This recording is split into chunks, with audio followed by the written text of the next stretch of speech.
В преддверии Дня защитников Отечества в городе Туркменабад Либавского вилаята состоялась церемония открытия жилого комплекса, состоящего из 36 двухэтажных шестикомнатных жилых домов коттеджного типа.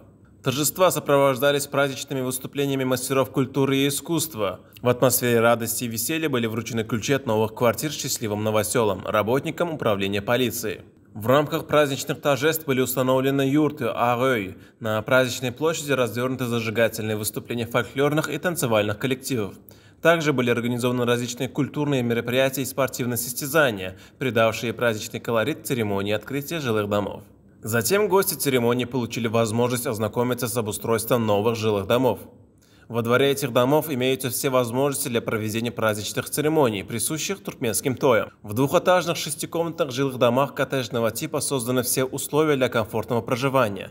Новые дома отличаются просторностью комнат, высоким качеством выполненных строительных работ.